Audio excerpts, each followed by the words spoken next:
आज का जो हमारा टॉपिक है वो है क्लास 10th में पोइट्री सेक्शन से व्हेन यू आर ओल्ड। ये पोएम ये लिखी है विलियम बटलर यीट्स ने, जिनका जन्म 1865 में हुआ था और उनकी मृत्यु हुई थी 1939 में। ये एक एंग्लो आयरिश पोइट थे। इसका मतलब ये है, एंग्लो का मतलब ये कि या तो वो इंग्लैंड में उनका ओरिजिन हुआ या उनके जो एंसेस्टर्स थे वो इंग्लैंड के थे। उसके बाद आयरिश पोइट, और अभी वो कहाँ पे वो उनका जो रहते कहाँ पे आयरलैंड में, इसलिए इनको एंग्लो आयरिश पोइट कहा जाता है कि उनको या तो उनका ओरिजिन इंग्लैंड में हुआ होगा या उनके एंसेस्टर्स इंग्लैंड के होंगे और बाद में रहते हैं आयरलैंड में।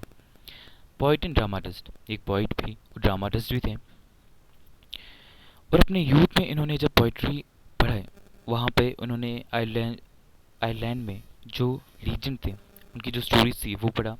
उनमें जो जादुई स्टोरीज होती थी, ऑक्टलिज्म, वो पढ़ा। जो भी उनका रहस्यवाद स्टोरीज होती थी वो पढ़ा। He is famous for raising the ghost.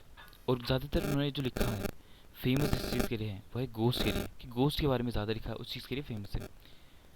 Yeats was an average student at school, but he emerged to be one of the greatest poets of English literature. School में एक एवरेज स्टूडेंट थे लेकिन English literature के बाद में एक बहुत ही greatest poet ये बने। He was one of the pivotal figures of 20th century literature. और जब 20th सेंचुरी में यानी कि 1900 समथिंग में जब लिटरेचर का समय चल रहा था, उस टाइम पे एक बहुत ही इम्पोर्टेंट फिगर थे। He was born and educated in Dublin. अब ये आयरलैंड में रहने वाले थे और आयरलैंड एक कंट्री है, उसकी कैपिटल डबलिन आती है। वहाँ पे ये पैदा हुए थे, वहीं पे बड़े भी। He was a driving force behind the Irish literary revival and along with Lady Gregory and Edward Martin founded the Abbey Theatre and served as its chief during its early years. जो Irish जो literature था उसका जो revival वहाँ पे हुआ था, उसमें जो ड्राइविंग फोर्स थी उसको जो लीड कर रहा था उनमें से एक ये यीट्स थे, W.B. यीट्स। उसके अलावा इन्होंने दो लोगों के साथ मिलके एबे थिएटर खोला। उसके शुरुआत में जो शुरू वाले जो साल थे उसमें ये उसके चीफ भी रहे। और वो दो लोग कौन थे? एडवर्ड मार्टिन और lady ग्रेरी। In 1923 he was awarded the Nobel Prize in Literature. 1923 में उनको लिटरेचर में नोबेल प्राइज भी मिल गया। Yeats is generally considered one of the few writers whose greatest works were completed after awarded the Nobel Prize. Such works include The Tower, 1928, and The Winding Stair, 1929. Yeats is pioneer of modern poetry. तो ऐसे writer जिनका जो ज़्यादातर important जो work था वो Nobel prize मिलने के बाद आया, जिसकी द टावर 1928 में, द विंडिंग स्टेयर ये भी फेमस है 1929 में। और यीट्स को बोला जाता है मॉडर्न पोइट्री का लीडर या फिर पाइनियर। पाइनियर का मतलब एक तरह से जो किसी चीज़ को लीड करता है, तो मॉडर्न पोइट्री को जिसने लीड किया वो कौन थे? Yeats. Yeats was madly in love with Morgan, N Irish revolutionary who never responded to his love. Yeats' unrequited love finds expression in many of his intensely emotional poems. तो ये Morgan से प्यार करते थे जो कि एक आयरिश रिवोल्यूशनरी थी, क्रांतिकारी थे। अब क्या हुआ कि इनका प्यार एक तरफा था, कभी भी वहाँ से उन्होंने क्या बोलते हैं रिप्लाई नहीं किया। और जो भी इनकी इमोशंस थे उन्होंने बाद में अपनी पोएम से इनको एक्सप्रेस किया है। This poem is address to Morgan the poets beloved. ये अपनी जो बिलव्ड है, जो प्रिय है, मॉर्गन, उनको ये एड्रेस करते हुए पोएम लिखते हैं। Morgan was an Irish revolutionary who never responded to Yeats love. The lyric is an expression of Yeats intense emotions. तो मॉर्गन से प्यार करते थे लेकिन उन्होंने कभी भी इसको रिप्लाई नहीं किया, कभी भी वहाँ से भी प्यार नहीं किया। तो ये जो पोएम है ये उनकी जो प्यार के एक्सप्रेशन है वो दर्शाती है। The speaker of the poem dramatizes his unrequited love by offering a future command for the addressee, that is his beloved, to take down his book of poems and read it. तो इस poem में क्या करते हैं, ये अपने जो beloved है जिनको एड्रेस कर रहे हैं पोएम, उनको एक फ्यूचर की कमांड देते हैं।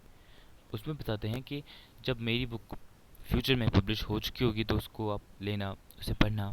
ही imagines that his poem will appear in a collection of his published poems. He wants the addressee, after she has become old and grey and full of sleep to read his poem and think about his love for her. तो इनको लगता है कि आगे जाके जब मेरी poem होगी वो पब्लिश्ड हो जाएगी, उसके बाद एड्रेसी से बोलते हैं कि जब आप बूढ़ी हो जाओगी, आपके बाल वाइट होंगे, आप डिजीनेस फील करोगे, बहुत ही थकान महसूस करोगे, तब आप मेरी पोएम लोगे, उसे रीड करोगे और मेरे प्यार के बारे में सोचोगे. The poet leaves no stone unturned to convince his beloved that he loves her from the depth of his heart. Yeats is not just fascinated by Maud Gonne's physical charms and the external beauty that forms the basis of the lover's passion. The poet's love in all is above all these parameters. तो पहले तो ये बता रहे हैं कि उन्होंने जो यीट से उन्होंने अपनी बिलव्ड को यानी कि मॉड गॉन को कन्विंस करने का सारा कुछ ट्राई कर लिया, लेकिन वो नहीं माने. यहाँ पे बताया जा रहा है कि हीट्स बस उनकी फिजिकल चार्म से, जो फिजिकल अपीयरेंस है, जो एक्सटर्नल ब्यूटी है, बस उससे प्यार नहीं करते सिर्फ, जो कि मोस्टली जो लव होता है उसमें देखा जाता है, लेकिन उनका लव ऐसा नहीं था. उनका बस एक्सटर्नल ब्यूटी से अट्रैक्शन नहीं था, ये सभी पैरामीटर से बढ़कर था. One can genuinely find an elegance of spirituality in his poem. The poem has been taken from the rose addressed to Morgan. ये पोएम जो है द रोज से ली गई है, जो कि एड्रेस किया गया है मॉडगन को, और किसने किया है, ईट्स ने. और इसमें जो पोएम है, इसमें आप जेन्युइनली देख सकते हो किस तरह से उनका जो प्यार है वो जेन्युइन है, ना कि बस एक एक्सटर्नल अपीयरेंस के प्रति एक अट्रैक्शन है. अब शुरू करते हैं. When you are old and grey and full of sleep and nodding by the fire take down this book. तो बताया जा रहा है when you are old and grey, जब आप बूढ़े होंगे, आपके बाल वाइट होंगे, and full of sleep. Full of sleep का मतलब कि आप थोड़ा थोड़ा काम करके भी थक जाओगे, क्योंकि बूढ़े लोग जल्दी थक जाते हैं. And nodding by the fire take down this book. आप आग के पास बैठे होंगे, आग सेक रहे होंगे, और वहाँ पे आपको झपकियाँ आ जाएंगी, और तब आप क्या करोगे, इस बुक को नीचे लोगे. टेक डाउन दिस बुक, तब आप इस बुक को नीचे लेना. And slowly read and dream of the soft look. तब आप उसको धीरे से शांति से पढ़ना और उस सॉफ्ट लुक को याद करना. Your eyes had once and of their shadows deep.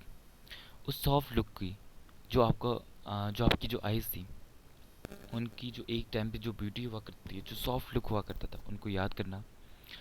जो डीपनेस हुआ करती थी आपकी आइज में, उसको याद करना. How many loved your moments of glad grace. यहाँ पे ग्लैड ग्रेस का मतलब है यूथफुल ब्यूटी. कितने ही लोग आपकी जो यूथ वाली ब्यूटी थी उसको पसंद करते थे, प्यार करते थे. And loved your beauty with love false true. और आपकी ब्यूटी को प्यार करते थे, चाहे वो सच्चा था या झूठा था. But one man love the pilgrim soul in you. लेकिन एक व्यक्ति ऐसे थे जिनको आपकी पिलग्रिम सोल से प्यार था, जिनको आपकी ब्यूटी से नहीं, आपकी आत्मा से, आपकी सोल से प्यार था. In love the sorrows and love the sorrows of your changing face. And love the sorrows of your changing face. जो आपकी चेंजिंग फेस, यानी कि जो भी समय के साथ साथ जो भी कठिनाइयाँ आई, उसकी वजह से जो भी चेंजेस आए, उन सभी को भी प्यार किया उसने. उन दुखों को भी प्यार किया, जो दुखों की वजह से चेंजेस आए, उनको भी प्यार किया. And bending down beside the glowing bars, murmur a little sadly how low fled. तो आप क्या करोगे, जब आग जल रही होगी, उन ग्लोइंग बार्स, उन चमकीली बार्स के पास, लकड़ियों के जो टुकड़े होंगे उनके पास आप बैठे होंगे, बेंड हो रहे होंगे, उनकी तरफ झुक रहे होंगे झपकी की वजह से, और धीरे से आप बड़बड़ाओगे, धीरे से कहोगे कि हाउ लव फ्लड, किस तरह से जो मेरा प्यार है वो चला गया. And peace upon the mountains overhead. किस तरह से माउंटेन्स के ऊपर. And hid face amid crowd stars. किस तरह से माउंटेन्स के ऊपर तारों के झुंड पे, आसमान में तारों के झुंड के बीच में वो छुप गया. तो ये पूरी स्टोरी, ये एक पूरी पोएम थी, लिखी थी यीट्स ने, किस तरह से अपने लव को एक्सप्रेस कर रहा है. और यहाँ पे मॉर्गन की यहाँ पे पिक्चर दिखाई गई है. तो ये पूरा एक एक्सप्रेशन है लव का, किस तरह से उसने उसकी सोल से प्यार किया, ना ही ब्यूटी से, जो उसकी एक्सटर्नल ब्यूटी थी उससे प्यार नहीं किया. और जो उसकी इमोशंस है, किस तरह से उन्होंने अपने इमोशंस को इस पोएम में एक्सप्रेस किया. और ये कहाँ से लिया गया है, द रोज से. ठीक है, अब ये पूरी पोएम थी. I hope that all of you have understand the meaning of this poem and the intention behind writing this poem and the love of the writer. Thanks.